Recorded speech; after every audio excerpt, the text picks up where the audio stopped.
Of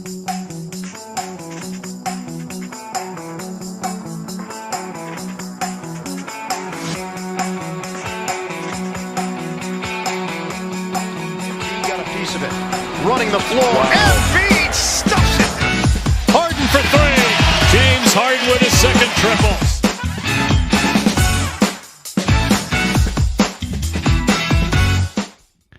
What's up, everyone? Welcome back to another episode of the Pick Swap Podcast. We are feeling good here at PSP, man. The Sixers are up 2-0. The last time we talked to you was right before the series, and we were kind of on a little bit of a limb. Left you guys with an open-ended pod before these first two games, but me and Sean are back and feeling good. Sean, what's going on, man? Yeah, the vibes are great. These Sixers are back up 2-0. A Doc Rivers masterclass going down, so I am pretty blown away by how well things have gone through these first two games. Pretty much exceeded any hopes or expectations I had, so I'm in a great mood. I'm happy to talk about this. Yeah, I've been kind of fiending to get back on the mic, so I'm happy we're doing this today. It seems like a good time to do it.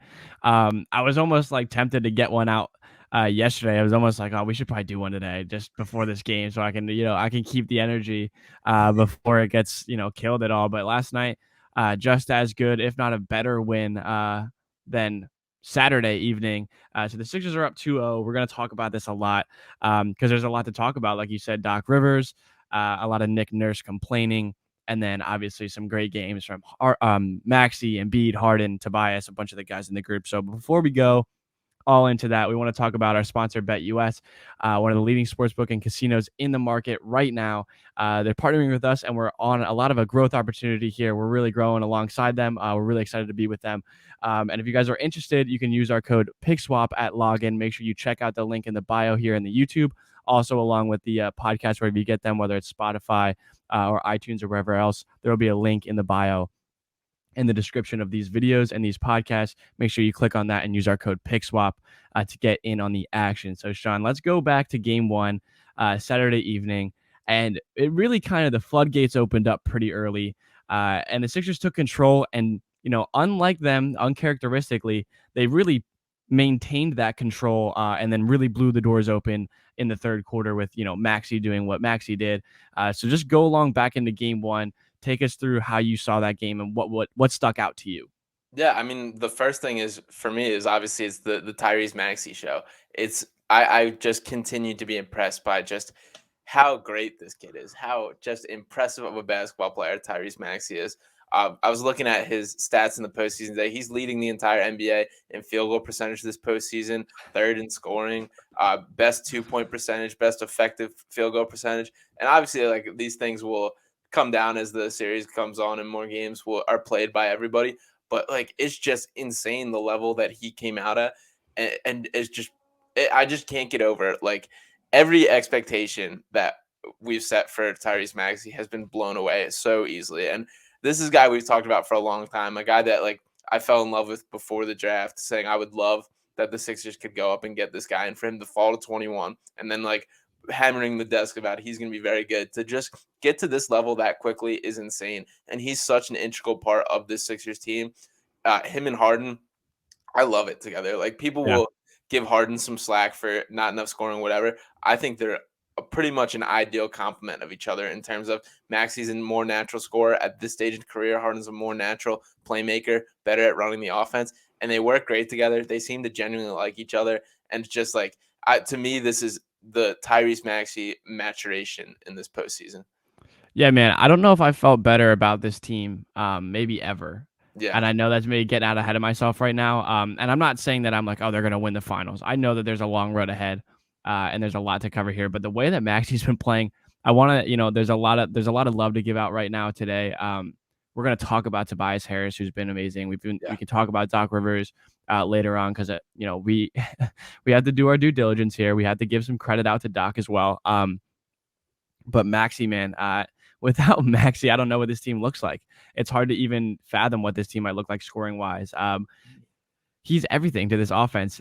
Even last night, one of my roommates was like, Maxey's going to hit the dagger here. Like, the Raptors were going on that little run. There was a loose ball. He picked it up, found out that he was wide open around the 3-point line and just drilled it. But to go back to the 21-point third quarter in game one, everything's falling. He's so ridiculously good around the rim. There's no weakness anymore. Like offensively, it's hard to pick out a weakness, which is insane to say about a guard that's 21 years old. It's in his second year. There's just nothing to point out. Like you can't force him to do anything. He's 5 of 8 from 3, scoring 38 points. Like he's insane. There's a stat today I saw on ESPN. It was on Twitter. He's getting compared to LeBron. There's some I forget exactly what the stat was. Anytime you're in a category with LeBron James was the youngest player to lead their team in scoring through 2 games or average over 30 points per game through 2 games in the playoffs. Like he's in line with LeBron in that point, and that's insane. Especially because you consider his career trajectory. And, a lot of us expected him to be good. You and I, we obviously talked about this. We saw this early that he was going to be a good player, but I don't even think we could say we expected him to be probably the second scoring option on a title contending team in his second season, let alone scoring 38 points. And, last night, again, he had another great night. He almost had a triple double last night. Yeah. So yeah, man, like you said, it's just the barriers that were set were broken down. And then the next one, he just keeps passing it.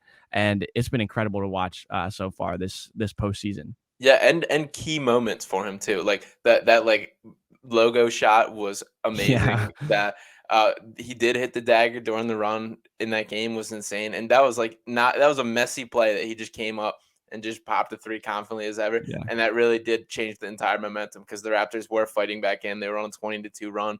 They were not that it was ever a game, not that the game was in doubt, but they for sure were putting up a fight and at least making a statement to come back and make it a single digit game. But then that put that to rest. The starters came back in, regained order, cruised to the victory. And I just can't, I don't have enough words to say about how happy I am and how impressed that he's doing all this. He really is the lifeblood of this team right now. And I don't think I've ever seen a guy become so beloved by Sixers fans so quickly. Like there's the play last night after he took a hard fall and was down on the ground for a while. Yeah. Just the crowd chanting Maxey. He was getting MVP chants in game 1. And following the hard fall and following being down for a little to just right after a fast break, lay-in, finish right away. He's just got it all. He's a joy to watch, and he's a joy as a person. So I'm happy he's ours. So I'm so happy he's a Philadelphia 76er. Yeah, man, and it's just gotten so much better this week. And again, to think about it, this probably wasn't in the plans to start. Like you remember he's fighting for a spot last year, and he comes in this year, has a much bigger role, and doesn't even just fulfill that role. He expands on it and does way more than ask. And to just kind of go through a couple of the specifics from last night, catching and shooting, he's incredible to do. One thing I have seen, and Harden last night was he's so surgical with his passes. He's such a good facilitator. And there was 2 or 3 times between Harris and Maxey. There's 2 specifically that Harden passed the ball to a space, and before Harris and Maxey, there was 2 different plays I'm talking about. They had to adjust because the pass got them so open that they didn't even realize where to go. They followed the ball to an open space rather than catching it and going to the space.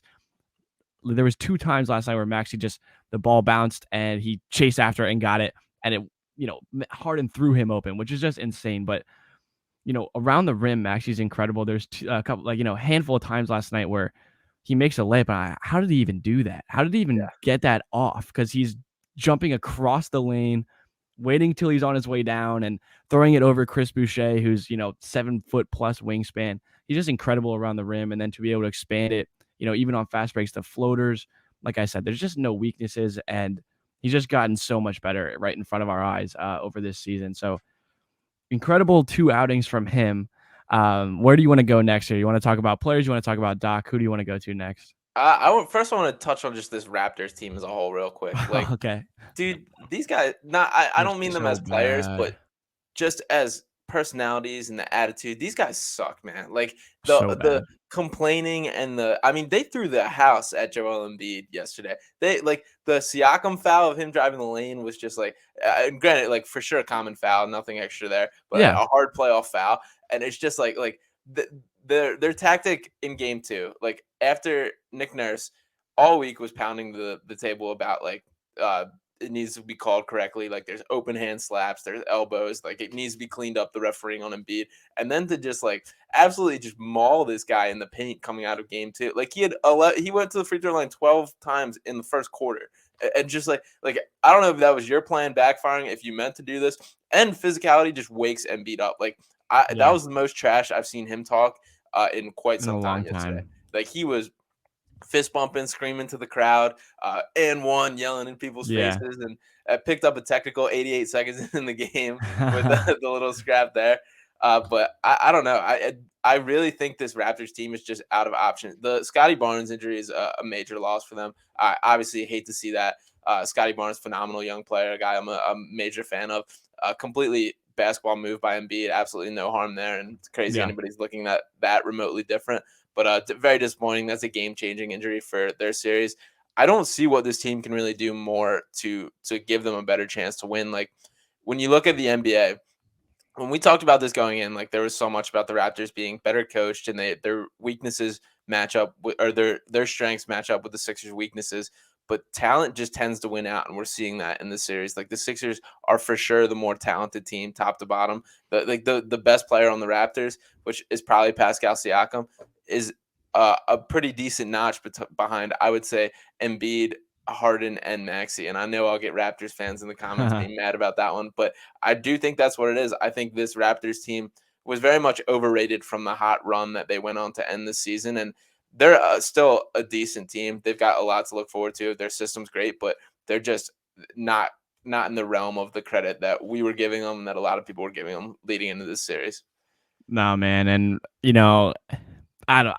It's been so bad. It's been like shockingly bad. How their fans have reacted to all this. Like the foul stuff, the complaining about fouls. Like I know. I think you and I are pretty understanding on this. Mhm. We get the frustration of playing against Joel Embiid and James Harden. But do yourself a favor and go watch these games for the love of God. Like, there's a reason that the Raptors only shot 8 free throws and the Sixers shot 28. Like, there's a reason for it. The refs aren't favoring them. And also, let's be frank, you're getting your ass beat. Yeah. So to water it down and say, oh, well, if the Sixers didn't shoot this many free throws, we would have beat them 87, 86. Well, I hate to break it to you. That's not how basketball works. You go to the free throw line when you get fouled.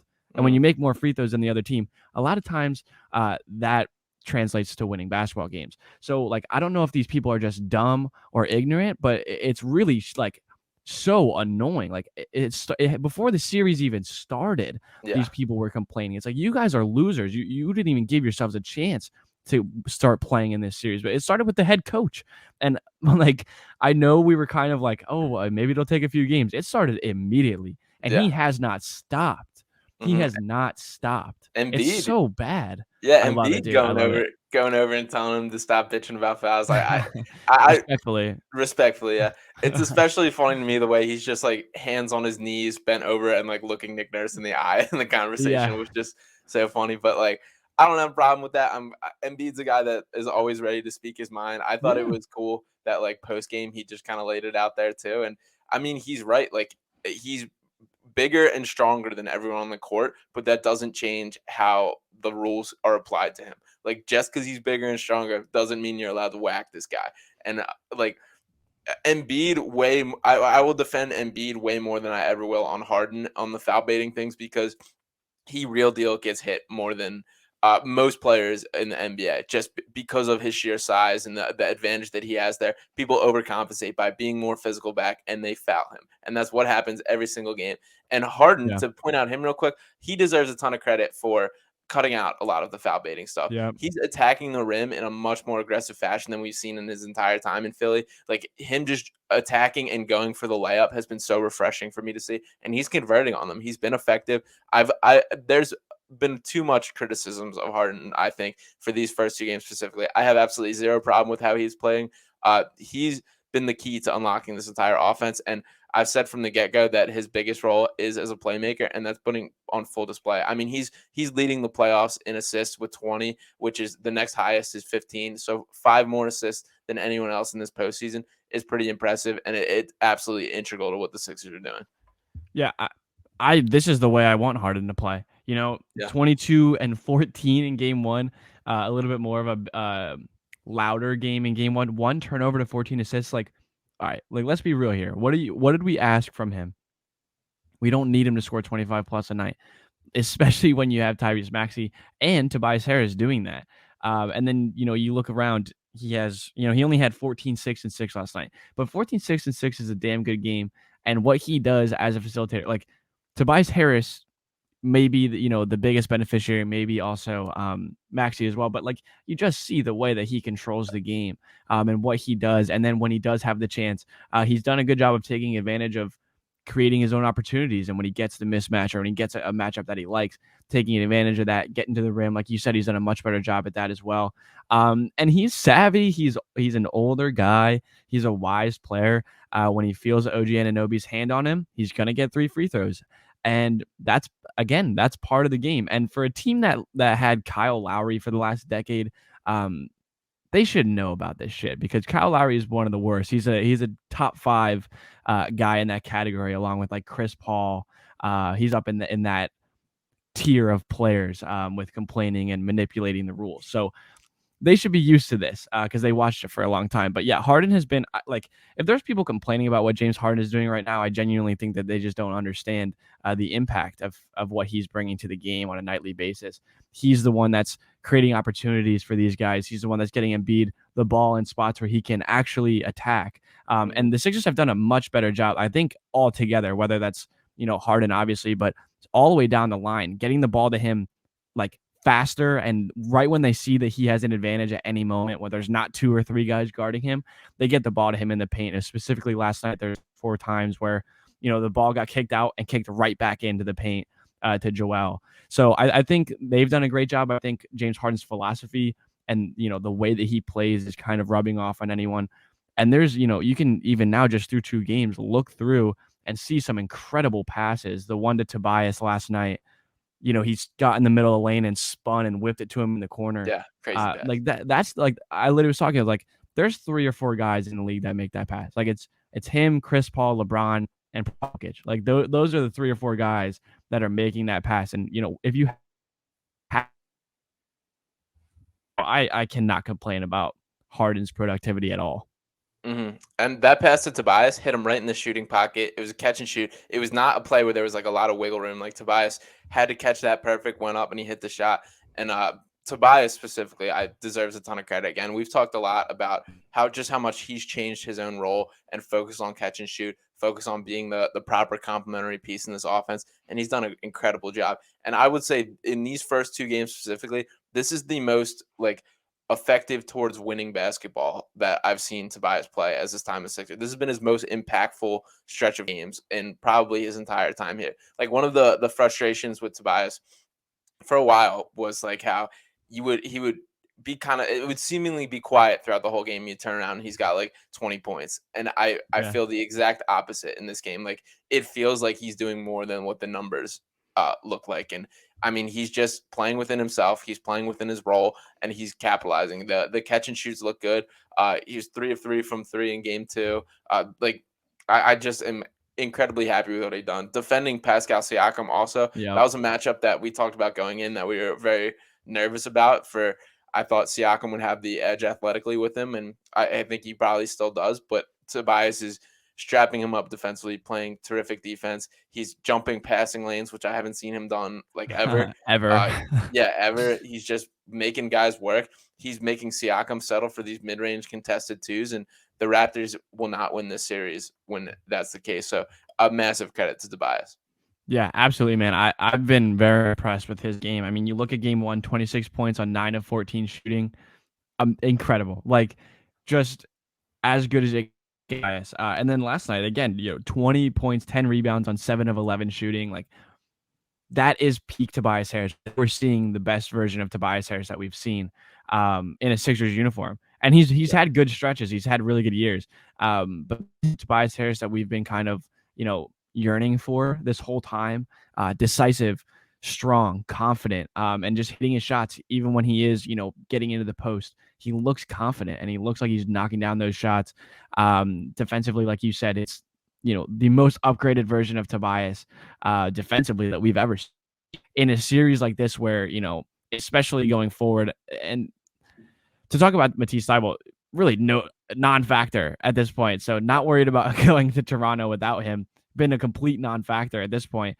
So not worried, but Tobias taking the role as like one of the more prominent defenders and taking on arguably their best player and, not necessarily shutting him down, but slowing him down and containing him and making him, like you said, forcing him into these tough shots. And even the announcers, I was watching the TNT broadcast. I don't know about you last night, but like they were talking about, they're not going to win that series with taking contested threes and long twos from Pascal Siakam. And that's been the formula for the Sixers this entire time is, make them beat you in the ways that they're not good at beating you. So they've done a great job. And maybe we should go into talking about Doc Rivers for a little bit right now. And man, I'm outspoken on how much I've disliked Doc Rivers over these, this last year or so.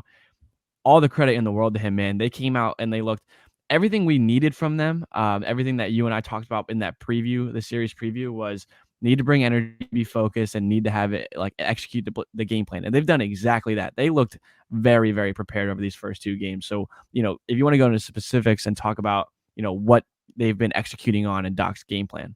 Yeah, there's a ton that I've liked out of Doc. I mean, first off, the biggest thing is he made the right decision with the backup center. He's giving B-Ball Paul the minutes. He's swallowing his pride and allowing DeAndre Jordan to sit on his bench, which I know it's like one of those head scratching. This is the obvious choice, but that takes a lot from him to do that, to swallow his pride and say, I need to do this to win a series. And for B-Ball Paul, the numbers don't look great. He's not doing anything major on the stat sheet, but he's playing winning basketball too. And be plus in the minutes without Embiid on the court is so foreign to this franchise. Like the entire time Joel Embiid's been here, it's been the story of like watch the lead dissipate as he takes his like 3 minutes of rest. I mean, this is how we lost to the Raptors last in 2019 when they were plus a bajillion with Embiid on the court and like minus 1,000 in the 3 minutes he was off it. Yeah. And to see B-Ball Paul just like doing his thing, he's not doing too much, which is sometimes the critique of him, and he's helping this team win. So shout out to Doc for making that decision. On top of that, I thought he's had a couple solid timeouts in terms of when the momentum was switching. I thought the rotations have been really crisp in terms of how he's staggering guys with the Embiid and Harden minutes, the way he's allowing Maxey and Harden together. I love seeing that. So there's just a ton of good, and he just has the team clicking everywhere. Matchup wise, they're doing what they want. They're running their sets offensively, and they're just locked in and clicking. And they showed up in a way that I am surprised and incredibly impressed. So as much as there is the Doc Rivers hate, he deserves nothing but praise through the first two games of this series. Yeah, I think it's gonna be super rare for this maybe next couple minutes between you and I of talking about how good Doc Rivers has been. It's very rare coming from us, but seriously, like no complaints at all from him. When you talk about game plan, you talk about matchups, like you said, rotations, like they're keeping them crisp, they're keeping them short, and they're keeping them staggered. And you're not seeing any of these big lulls in time where it's like, holy shit, there's nobody playing offense right now. Like there's a brief moment last night where they struggled to put the ball in the hoop. And then it was like, okay, Maxey's going to figure it out. Someone's going to figure it out. And that's okay. Like those are okay, especially when you have a 26-point lead. We've seen that fall through like too many times to not be fearful. Like I didn't get confident in the win until Maxey hit that three and they started, taking over again. But like you said, man, no DeAndre Jordan is such a win for the Sixers in this series, especially, just with the way that the Raptors play. And they know what they're good at. The Sixers know what they're good at, and they've shored up, obviously Toronto's going to crash the offensive boards. They've done a fantastic job of not only defensive rebounding, but doing a lot of offensive rebounding of their own. And I know a lot of that comes from Joel and being aggressive. And obviously when he's not getting the touches because they're double and triple teaming him before he gets the ball, he does take advantage of that a lot of, getting himself in position to rebound offensively, which is great. And, another testament to how great he is. But they've flipped the script completely. They're running out. They're changing pace. They're speeding up the game when they want to. And then on top of that, they're taking away what the Raptors are good at in offensive rebounding and flipping that also and taking advantage of their own offensive rebounds and doing things in that nature. So really, they've done everything possible to win these games and to give themselves like not only because these haven't even just been wins. Like you look at like the Milwaukee and Chicago game the other night. Milwaukee won that game. But I feel like everyone's feeling like Milwaukee should be dominating Chicago. Mm-hmm. Philadelphia is dominating Toronto. Like they are making them their sons right now, and it's bad. Like it's bad in a way that we haven't seen this Sixers team do like at all. Like really, these 2 wins are probably as big and as like securing as any win that they've had all season. Like really, there's only a few that you can look back on. Like I think the Clippers game a few months ago, they beat them up and beat them by 25 the whole night. Like they did that 2 games in a row against the same team, against a coach that really a lot of people are saying is a much better coach than Doc Rivers. Realistically, he is.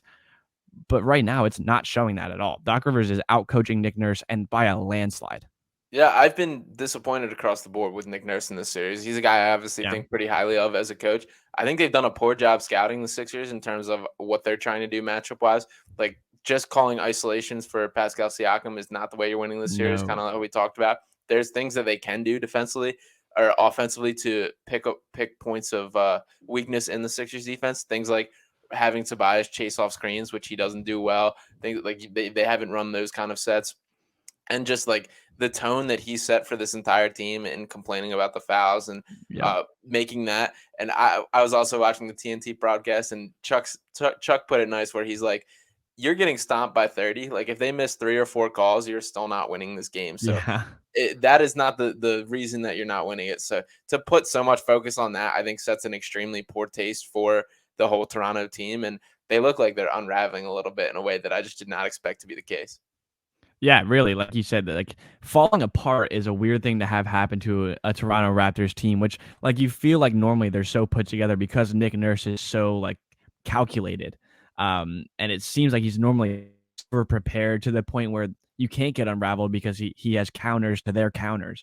And like he's so, overly prepared that that very happens to that team where they're falling apart between Embiid and OG Anunoby right away. Like you're putting yourself in a hole like almost immediately, and it's I mean it's exciting for us. It's nice to see if on our point of view because they're I don't even know why. I mean, I guess it's the free throws and the fouls and everything, but it's literally every call. Like it's every call that goes against Toronto, the entire 5 players on the court, plus the guys on the sideline, plus Nick Nurse, and plus everyone on Twitter from Toronto is complaining about it. And it just makes no sense to me. Like obviously the Sixers are getting more calls, but there's a reason for it. Like, it's not even really something worth talking about, I don't think, anymore, because it's a moot point. The Sixers are dominating them physically. And you pointed it out like time after time after time before this season or before this series. Toronto doesn't have a big. Toronto doesn't have guys. You go down that line, they have a unique roster. They have things that, make life difficult for the Sixers sometimes. But when they're locked in the way that they have been, and, to give credit to Doc again, you go back and the Sixers lost 3 out of 4 games to this team during the regular season. And mostly it was energy. Like it was that energy. And the thing that we've complained a lot about over the last 2 years is that like they seemed like almost tired going into these series. Like, oh, they're going to roll over. The other team's just going to lose to us because we're better than them. And they haven't just done that. They've come out and they've really put their foot on their throat and made, this series without question, it's favored in the Sixers right now. Yeah, they still have work to do. They still have to win 2 Yeah. more games. I don't want to count it as anything. Toronto's a tough place to play in. The no Matisse, which I agree isn't a big deal. I kind of have said that from the rip that I don't think this is a Matisse series. I think Danny Green's fit much better in the lineup. He The shot dunk, 0 man. for, Wait. You got yeah, to talk about the dunk. yeah, the Did dunk. you jump out of your seat? Because I flew out of my seat. I was like, whoa. Yeah, pretty much. I remember the other dunk versus the Magic this year, where on the putback, but that one astounded me even more. The fact that it was on the putback, but once again, like if Danny Green's doing that, like you might as well hang up the series right now. So, good to see Danny Green get back to like being him. I mean, he's been so out of the lineup and hurt for most of this year that in the one respect you can look at it as like he's really getting old. He's really falling off on that. But on the other, like he looks fresh right now. Like he played 38 minutes last night. Like that's crazy Wow. that Danny Green played 38 minutes. And it's Yeah. but if he has just a playoff run in him, this is a successful Danny Green year. Like that's all the Sixers are hoping for. And he obviously like has lost a step. You can see he took a brutal charge from OG yesterday, but he's Yeah. still like moving his feet, doing his thing. And I've been very happy with what I've seen from Danny Green. He's spacing the floor in the way the Sixers need. He got back to 3 of 9 from 3. The volume of 3-pointers he's willing to throw up is just awesome to me. Like that's something the Sixers have missed for so long. And even like looking back to like Seth Curry, that was a criticism I've always had of him is he's just afraid to just let it fly sometimes. You never get that with Danny Green. And sometimes it's ugly. In game 1 it was Yeah. ugly. He was 0 for 5. He was really still jacking and not getting anything. But they need that. Like those open looks, you have to be willing to shoot it, and he's providing that for that offense that helps create the space. The way he's just willing to do that and provide this role in the offense is huge. And I mean, he's a perfect like final piece to the starting lineup. Yeah, I've been, especially last night, he's been the perfect piece like to that starting unit. And defensively, he hasn't been bad. A lot of times, like you look at this roster and you might think, a lot of athletes on the roster or on the Raptors team, a lot of guys that do things that Danny Green does not do. But physically, he doesn't have the steps anymore. He doesn't have the speed or the quickness most of the time to keep up with these guys. But he's done a great job with bodying guys up, keeping them in front, and just as a whole, the Sixers team has done a great job of shots, and kind of alluding to what we said earlier, like that's what the Sixers needed to do this whole time is just keep them in front. And they don't have a lot of shot makers. Like outside of Fred VanVleet, you don't go down the line and there's not a lot of guys that are creating off of the dribble for themselves and doing things on their own. So yeah, Danny Green shooting the basketball. The dunk is incredible. I was amazed that I was surprised that Max even threw the ball to him. I was surprised that he was even the option there. But yeah, I've just been offensive rebounding as well. Something that's he's surprisingly good at. Maybe he's just very smart. Like a crafty little veteran. But yeah, man, I didn't expect DG to be a very integral part to this series necessarily, but he's done a great job so far. And obviously, like we said, without Matisse going forward, he's going to need to play those minutes. Obviously, Matisse hasn't been playing a lot, which is okay. I don't mind that at all. But him and Shake Milton are going to have to eat up those minutes. And I've liked what I've seen from Shake as well. Pretty quiet, not doing a lot, but within himself and playing a role. And the role is pretty good for right now. Yeah. Do you think it's all Shake and Danny Green? Do you think there's a chance Isaiah Joe or Furkan get any run? Yeah, I mean, maybe. I don't know. That's interesting because I feel like you could probably just give Shake a few more minutes. Like I don't even know how many minutes did Matisse play last night. Like not 10. many, right? 10. 10, yeah. And how many did Shake play? 14. Really? Yeah. Like he wasn't in for that long. Yeah, he played decent in game 1 too. Let me pull those up too. But I've liked what I've seen with Shake. He's another guy that has come on in the second half of the season and kind of found his stride. And looking back to game 1, Shake played 14 again in that one. Matisse played 19 in game 1. He hit the 1-3 in game 1 too.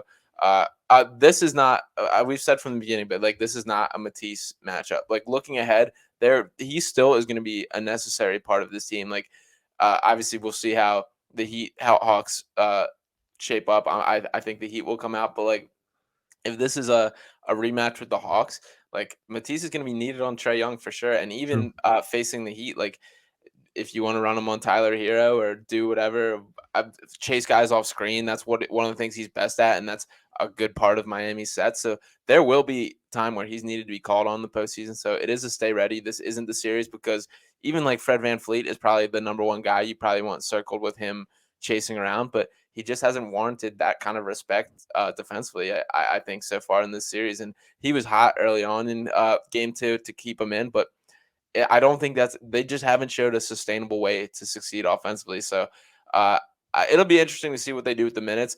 I don't mind the idea of Shake like just getting the extended run. He's done a better job defensively. He obviously has the long wingspan. I think he's like 6'7", 6'8" in that regard.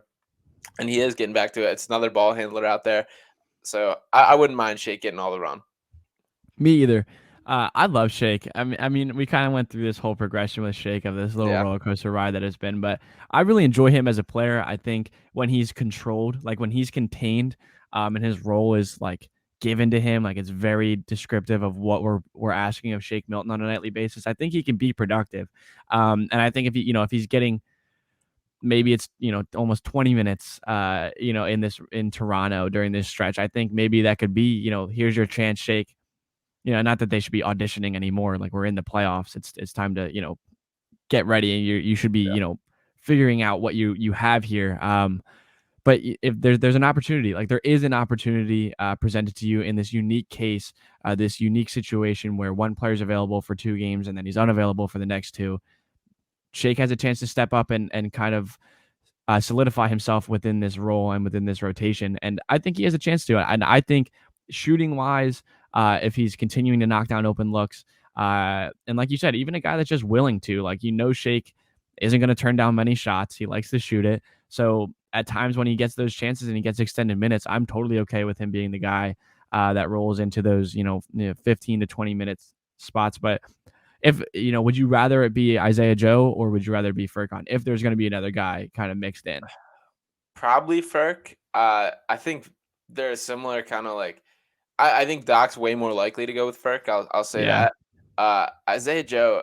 I mean, it's disappointing. Like similar to the Paul Reed thing. Like I don't really know what to expect if he gets the minutes, and Yeah. it's frustrating because like we should at this point. Like there should have been at least enough of a trial period to have some sort of frame of reference. But in my mind, like when we initially drafted him, he was a wing in my mind, a guy that fit like that. And the more I've seen him play, he looks more like a guard in terms of has a little ball handling, can pass a little bit, do some of that.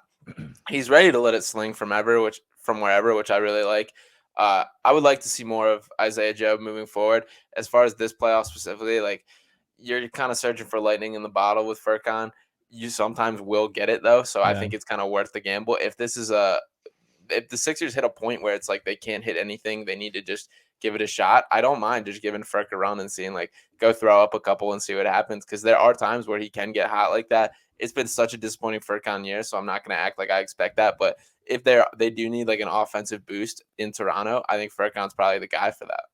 Yeah, I think so too. And like when you think about what Matisse brings to the table, it's he did hit a 3 last night, which was fun, and that's always like it's just like throwing dirt in the eyes of the opponent when Matisse is hitting it. When you're up by like 15 and Matisse knocks down a 3, it's like, wow, okay, this game's probably over. But with Furkan, I think it's if he's getting that chance, if he's getting 8 minutes, I don't think it's a problem at all to see what he can give you. And he's a guy that kind of like in the times, there's earlier or like later in the regular season, he had a little bit of an opportunity to, show up, and he did for a minute, a very brief minute.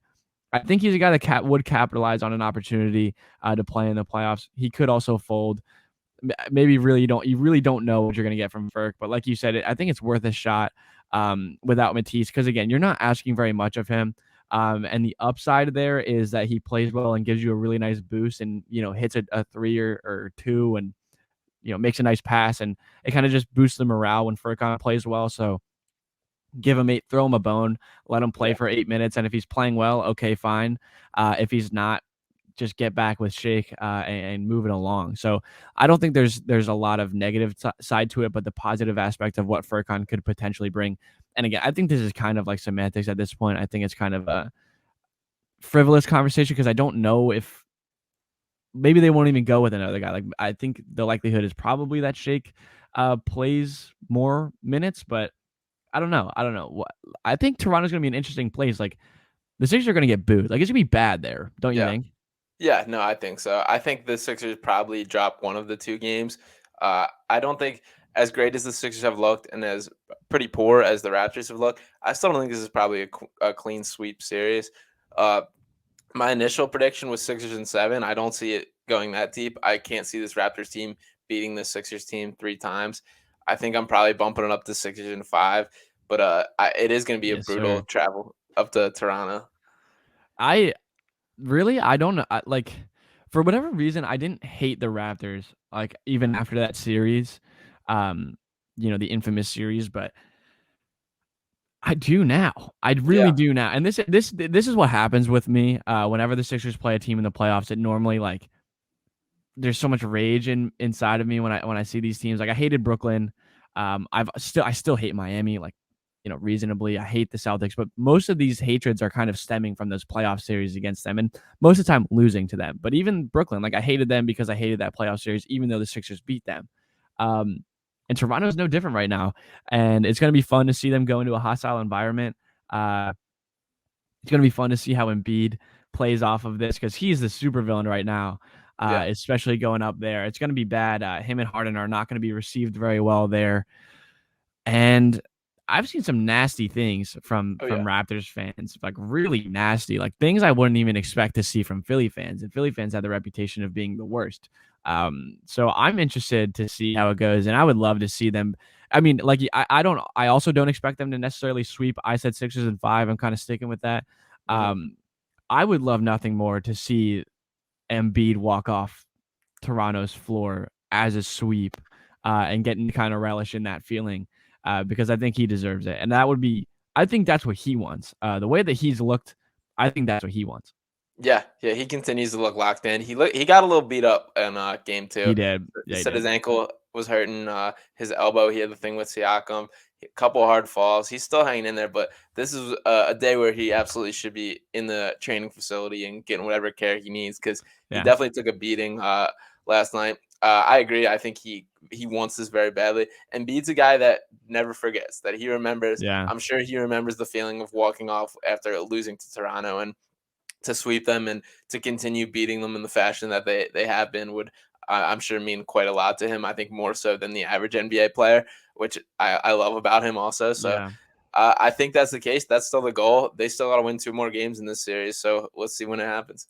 Yeah, they say that this road, and if they can close out game 3 or 4 on the road, I think that's pretty much wraps for the series. They're not going back to Toronto. I can guarantee that. That's my final take on that. Also, one more thing. All the Raptors fans that use Embiid crying picture or like GIF as some sort of slight to Sixers fans, like I think they perceive that much differently than we do. Like I was miserable in that moment, obviously, and it still haunts me to this day. But like seeing Embiid upset and crying at that moment, like I was not upset. Like I'm not like, oh damn, they sent that picture again. Like I'm cool with that. I'm totally cool with the fact that he was upset. I'm totally cool with the fact that he was cared about it enough to be that visibly upset to not even make it off the court before he showed that emotion. Like I don't know why they think that's like a slight at us at all. Like that's like, all right, cool, I'm good with that. You know what I mean? Yeah, for sure. I love that Embiid's a guy that wears his heart on his sleeve, that shows his emotions, that is not afraid to kind of show that. That obviously was probably one of the lower points in the successful portion of his career. But once he got past, obviously, all the rehab, everything that he's been through, that very few players have to go through. And to work that hard to get there, to be so close. And I mean, the Raptors won the championship that year. Like we're talking about a couple bounces away, and obviously we don't want to get too caught up on this, but like, yeah, I have no issue with Embiid showing his emotions pretty much ever, and in that case specifically, like that like is one of the most relatable athlete moments ever, and I'm happy he's a guy that cares.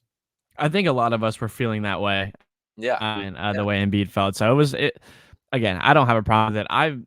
I think we're all going to grow to hate Raptors fans. I think it's going to take a while for this taste to get out of our mouths the way that they have behaved over the last week or so.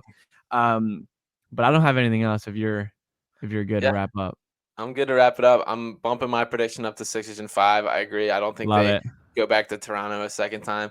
I'm impressed with how great the Sixers have looked, but I guess more surprised with just how poorly the Raptors have looked and how poorly they seem to be prepared for this series. So it's a testament to Doc Rivers. It's an insult to Nick Nurse, and I'm ready to see this series rock out. Yeah, who would have thought that that's where we would be after 2 games? An interesting flip of the switch there, but again, like you said, can't get too ahead of ourselves here. A lot of work to be done, and even after this series, a lot of work to be done. But you got to focus. Game 3, Wednesday night, tomorrow night. It's at 8. It's a little bit later. But the Sixers travel to Toronto for games 3 and 4.